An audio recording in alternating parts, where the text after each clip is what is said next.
अस्सलामु अलैकुम। क्या आप जानते हैं कि पेट के बल सोना क्यों मना है? या फिर क्या आप जानते हैं एक ऐसा अनोखा परिंदा पाकिस्तान और हिंदुस्तान में जहां जाता है वहां बारिश हो जाती है। जानिए ऐसी हैरानकुन बात जो आपको पहले मालूम न थी। आज की वीडियो में आप ऐसे ही हैरान कर देने वाले इंटरेस्टिंग लेकिन कॉमन फैक्ट्स के बारे में जानकर हैरान होने वाले हैं। मैं हूं हम्माद सादिक और आप देख रहे हैं रियलिटी फैक्ट्स। वीडियो शुरू करने से पहले नए आने वाले दोस्तों से गुजारिश है कि वो हमारे चैनल को सब्सक्राइब करें और बेल आइकॉन से नोटिफिकेशन फॉर ऑल पर क्लिक कर लें। तो चलते हैं आज के इस दिलचस्प सफ़र की तरफ।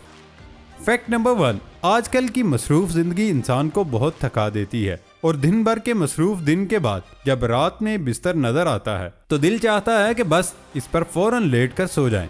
लिहाजा कुछ लोगों को थके हुए दिन के बाद जैसे ही बिस्तर नजर आता है वो फौरन उल्टे होके इस पर सो जाते हैं। हर कोई शख्स मुख्तलिफ तरीके से सोता है। कुछ अफराद ज्यादा जगह लेकर सोते हैं, कुछ लोग बिल्कुल सिमट के सोते हैं और कुछ लोग ऐसे भी होते हैं जो पेट के बल औंधे होके सोते हैं। लेकिन क्या आप जानते हैं कि पेट के बल सोना कितना खतरनाक है? पेट के बल सोना आपकी गर्दन और पीठ के लिए बहुत नुकसानदेह है। पेट के बल सोने से आपकी नींद में खलल भी पैदा होता है, जिसके बायस अगले दिन आपका दिन बिल्कुल अच्छा नहीं गुजरता, थका थका महसूस करते हैं। इस तरह सोने से आपकी रीढ़ की हड्डी में खिंचाव पैदा हो जाता है, जिसके बायस आपको सोने में दिक्कत महसूस होती है और आप अपने रूटीन के काम भी सही तौर पर सरंजाम नहीं दे सकते। पेट के बल सोने से रीढ़ की हड्डी आपके जिस्म में एक अहम किरदार अदा करती है। अगर ये सही तौर पर काम नहीं करेगी तो आपका पूरा जिस्म मुतासर होगा और आप कोई भी काम सही तरीके से सरंजाम नहीं दे सकते। इसके अलावा पेट के बल सोने से आपके जिस्म के कई सारे हिस्से सुन्न होने शुरू हो जाते हैं और आप आसानी के साथ गर्दन को हरकत नहीं दे सकते। जब आप सुबह सो के उठेंगे तो अपने जिस्म को स्ट्रेच करें। इस अमल से आपका जिस्म नॉर्मल हो जाएगा और इस्लाम ने भी उल्टा लेटकर सोने से मना किया है। नबी करीम सल्लल्लाहु अलैहि वसल्लम जब सोने का इरादा फरमाते तो अपना दायां हाथ अपने रुखसार के नीचे रख लेते, फिर फरमाते, ऐ अल्लाह मुझे उस दिन अपने अजाब से बचाइए जिस रोज आप अपने बंदों को उठाएंगे। जब आप सल्लल्लाहु बेदार होते तो फरमाते, तमाम तारीफ अल्लाह की है जिसने हमें मारने के बाद जिंदा किया और उसी की तरफ लौटना है। फैक्ट नंबर 2, आजकल के दौर में मौसम का हाल जानने के लिए शहरों के लोग महकमा मौसमियात की पेशिन गोइयों पर इन्हिसार करने लगे हैं। लेकिन दूर दराज देहातों में अब भी कुछ ऐसे तरीके इस्तेमाल किए जाते हैं और सदियों पुराने जरूर हैं, लेकिन आज के दौर में भी कारगर साबित हो रहे हैं। बड़े सगीर पाको हिंद में भी एक ऐसा खित्ता जहां देहाती लोग आज भी मानसून की आमद का पता महकमा मौसमियात की पेशगोइयों की बजाय एक परिंदे की आमद से लगाते हैं। भारत के दूर दराज देहातों में लोग इस बात पर यकीन रखते हैं जब कोयल नकल मकानी करके उनके इलाके में आती है तो ये मानसून की आमद की खबर देती है। जब तवील मौसम गर्मा और खुश्क साली के बाद कोयल की कूक सुनाई देती है तो लोग उसे मानसून की आमद की खबर करार देते हैं और उनका अंदाजा बड़ी हद तक दुरुस्त साबित होता है। पढ़े लिखे लोग तो अब तक इस बात को महज लोक दास्तानों और तोहमात का हिस्सा करार देते हैं। लेकिन दिलचस्प बात यह है कि हाल ही में गूगल अर्थ और नेचर कंजर्वेशन फाउंडेशन ने भारत के मुख्तलिफ इलाकों में कोयल के सफर और मानसून की बारिशों के दरमियान हैरत अंगेज ताल्लुक बता दिया। नेचर कंजर्वेशन फाउंडेशन के बानी उनका कहना था कि कोयल की परवाज और एक इलाके से दूसरे की जानिब नकल मकानी का पता सिर्फ एक दूरबीन और मोबाइल फोन की मदद से लगाया जा सकता है।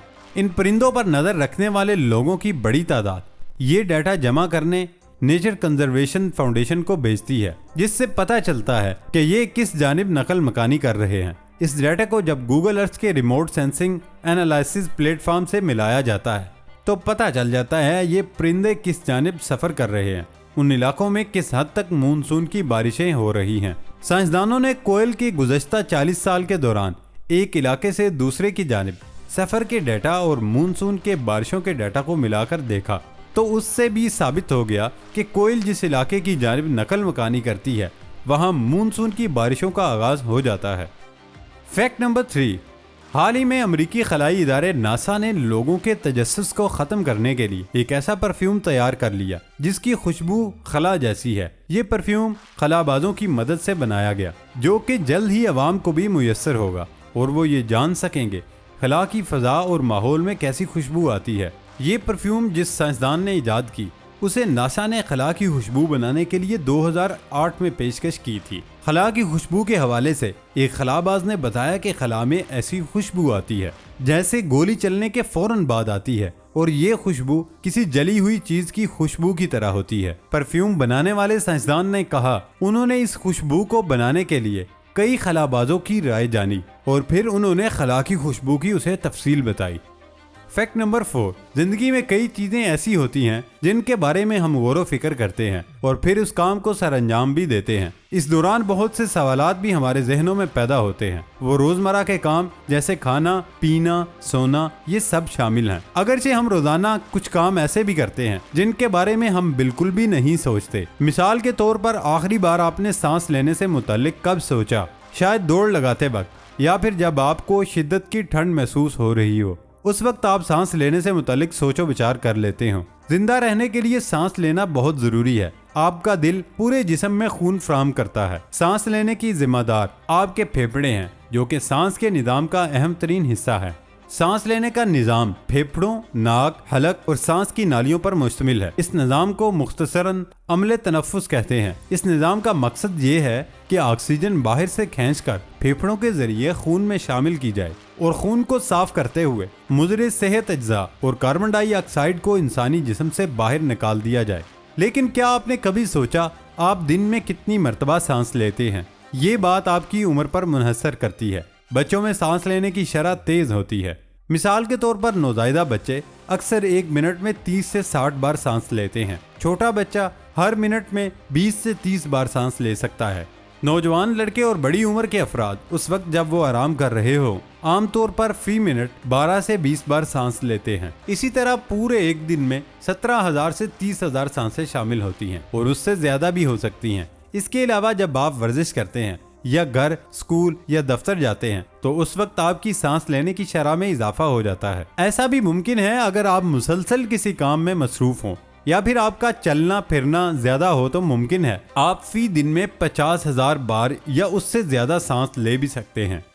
फैक्ट नंबर 5, जब हम किसी मुलाजमत के हुसूल के लिए इंटरव्यू देने जाते हैं तो इंटरव्यू की कामयाबी का इन्हिसार बहुत से अवामिल पर होता है। उनमें से एक आपसे पूछे जाने वाले सवालात के जवाब भी हैं। आप चाहे जितनी भी तैयारी करके जाएं, बाज़ औक़ात आपसे ऐसे सवालात भी पूछ लिए जाते हैं जिनकी आपको बिल्कुल तवक्को नहीं होती। इंटरव्यू लेने वाले फर्द की जानिब से गैर मुतवक्को सवाल पूछना कोई गैर मामूली बात भी नहीं, लेकिन सवाल ये पैदा होता है अगर आपके सामने भी ये सूरत हाल आ जाए, यानी कोई गैर मुतवक्के सवाल पूछ लिया जाए तो आप क्या करेंगे? तो आइए हम बात को बताते हैं कि ऐसी सूरत में आपको क्या करना चाहिए। ये जानना इस बात से कहीं ज्यादा बेहतर है कि आप गैर मुतवक्के सवाल पर हाथ खड़े करके ऐलान कर दें कि मुझे कुछ नहीं आता। सबसे पहली चीज तो ये होनी चाहिए कि जब कोई आपसे गैर मुतवक्के सवाल पूछा जाए तो चेहरे पर परेशानी के आसार न लाएं। बेवकूफ़ों की मानिंद खामोश रहने से बेहतर है जवाबन शुरू में सिर्फ इतना कह दें कि अच्छा सवाल है। इसके साथ ही कुछ वक्त लेते हुए अपने ख्यालात को जमा करके पुरसुकून अंदाज में कोई भी जवाब दे दें। यहाँ ये मायने नहीं रखता कि आपका जवाब दुरुस्त है या गलत।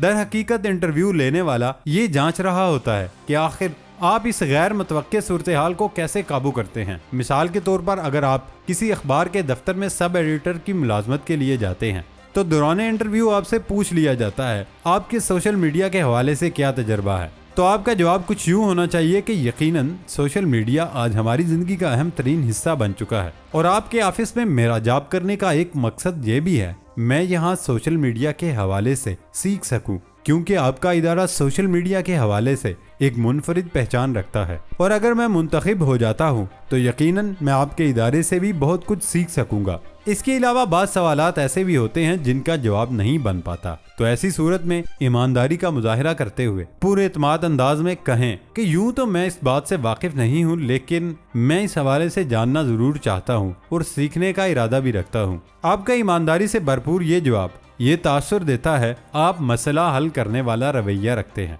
और साथ ही ईमानदारी से भी काम लेते हैं। यकीनन हर इदारे को मेयारी मुलाजमीन की भी जरूरत होती है। याद रखें, गैर मुतवक्के सवालात से इंटरव्यू लेने वाले अफराद को आपके जवाब में कोई दिलचस्पी नहीं होती, बल्कि वो आपका रद्द अमल देखना चाहता है। इसलिए पुरएतमाद रहकर जवाब दीजिए और परेशान मत हों। दोस्तों, आज की वीडियो आपको कैसी लगी? वीडियो पसंद आने पर दोस्तों के साथ शेयर करें और हमारे चैनल को सब्सक्राइब करें। ये था हमारा आज का सफर। नई वीडियो आने तक इजाजत दें। अल्लाह हाफिज।